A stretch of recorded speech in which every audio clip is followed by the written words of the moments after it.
नमस्कार दोस्तों, मैं सरोज पांडे। राम राज्य मैंने भी देखा है। आज जिस तरह से 22 जनवरी को अयोध्या में श्री राम लला जी का स्थापना हो रहा है, उसकी स्मृतियों में मैं आपसे कहना चाहता हूँ कि राम राज्य कैसा रहा होगा, उसकी एक झलक 10 साल तक तो मुझे ही मिली है। मैंने अपनी आंखों से देखा है राम राज्य कैसा था।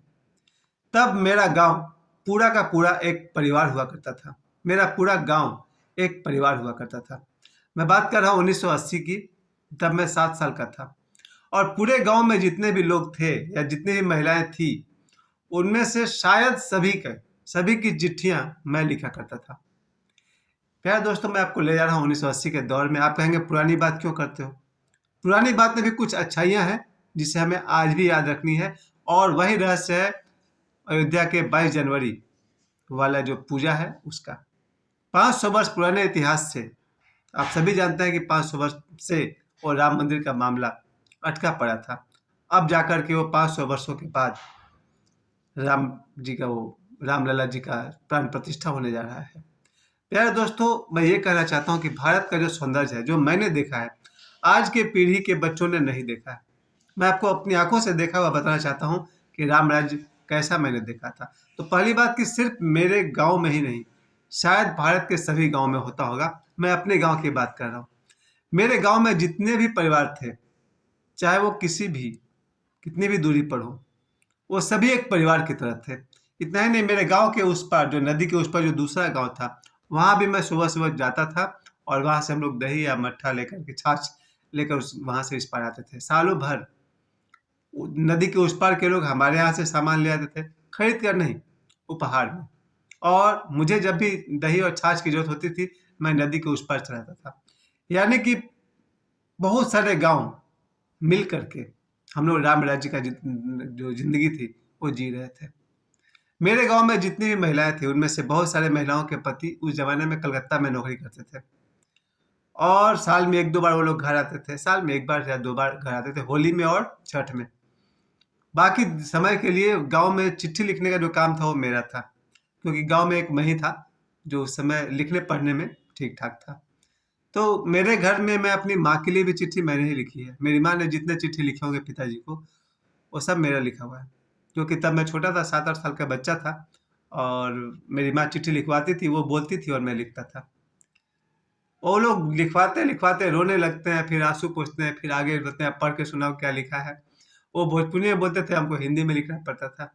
अपनी माँ के लिए तो मैंने चिट्ठी लिखा ही, फिर जो जितने भी आस पड़ोस में भाभी, चाची, मौसी, जो कोई भी रहा हो, उन सभी के लिए भी चिट्ठियां मैंने लिखी है। और जब मैं चिट्ठी लिखता था, आधा घंटा लग जाता था, 1 घंटा लगता था 2-3 पेज का चिट्ठी लिखने में। और रोए चली जा रही है, आंसू बहाए जा रही है, सुना रही है, गुस्सा भी आ रहा है, और ये सारे इमोशंस मैंने अपनी आंखों से देखा है। और मैं 7 साल का छोटा बच्चा लिखता रहता था, और उसके बदले वो लोग मुझे खाने पीने के लिए कुछ न कुछ देते रहते थे। लाइफ टाइम, मैंने जब तक आज भी मैं उनके घर जाता हूँ, उनमें से जो लोग अभी हैं, वो बस मेरे वहाँ पहुँचते हैं, जो भी उनके पास है सब खिलाते पिलाते हैं। तब भी जब मैं चिट्ठियाँ लिखता था, ये था राम राज्य का एक दृश्य। आज तो समय कुछ और है। आज सभी घर में 3-4 मोबाइल्स है, और अब चिट्ठी लिखने का जमाना ही गया।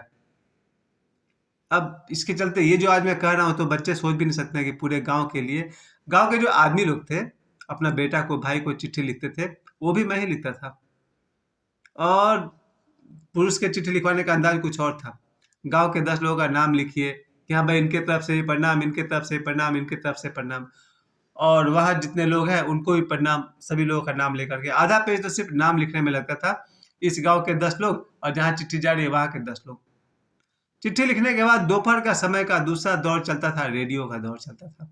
पूरे गांव में एक रेडियो हुआ करता था, शायद दो भी होता होगा, लेकिन एक मुझे याद है।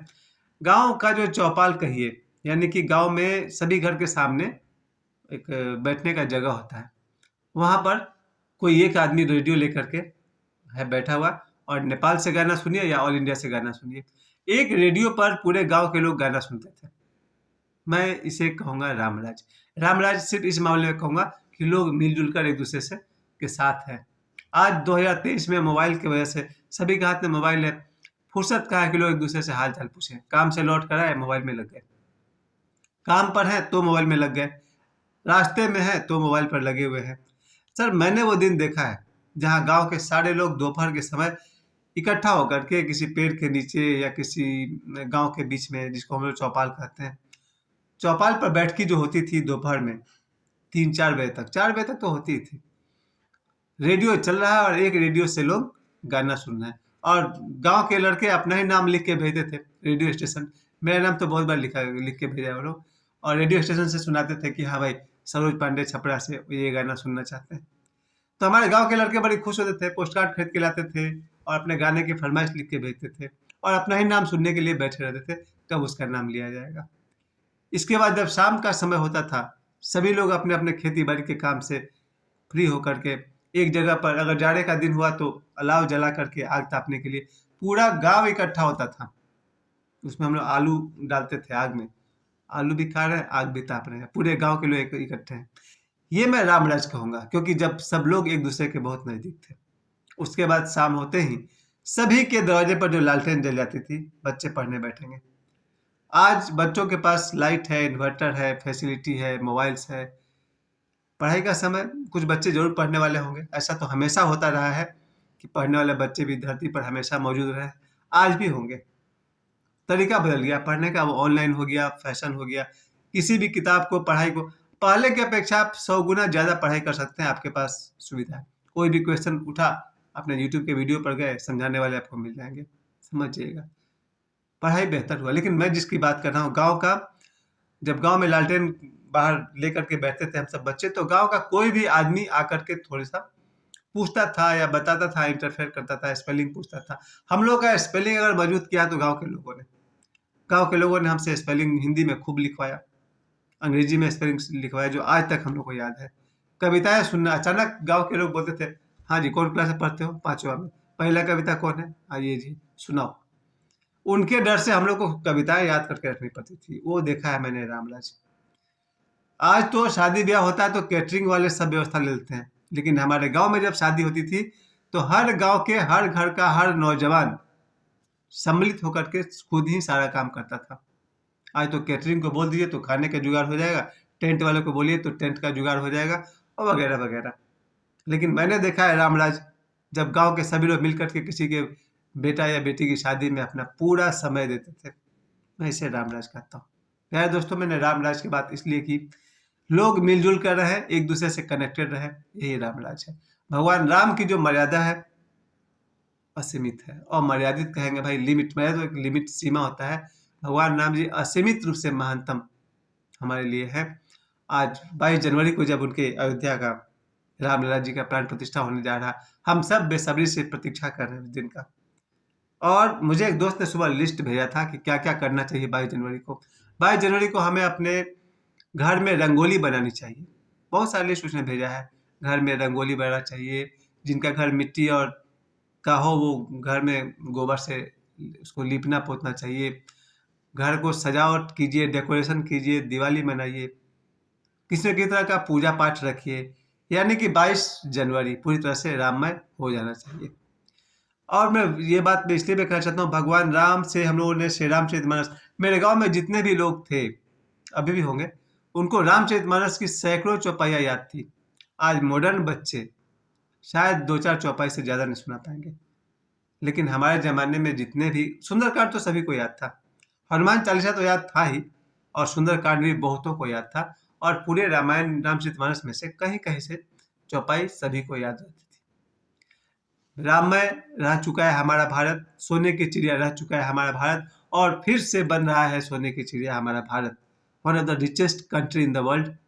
अब तो अयोध्या जब से डेवलप हो जाएगा, 22 जनवरी के बाद से प्रतिदिन जब लोग अयोध्या आना जाना शुरू करेंगे, लोगों की जो मेंटल साइकिक पावर है वो बढ़ेगा, हर आदमी तरक्की करेगा। स्टूडेंट पढ़ाई में आगे बढ़ जाएगा, बिजनेसमैन बिजनेस में, पॉलिटिशियन पॉलिटिक्स में, आध्यात्मिक आदमी अध्यात्म में। राममय जब हमारा देश हो जाएगा 22 जनवरी के बाद से, मैं फिर से कल्पना करूंगा, जैसे जिस तरह से 22 जनवरी को मैंने कहा कि पूरे गांव के लोग मिलकर रहते थे, आप 22 जनवरी को देखेंगे पूरे भारत के लोग या शायद दुनिया भर के हिंदू और सनातनी अयोध्या में इकट्ठा होंगे।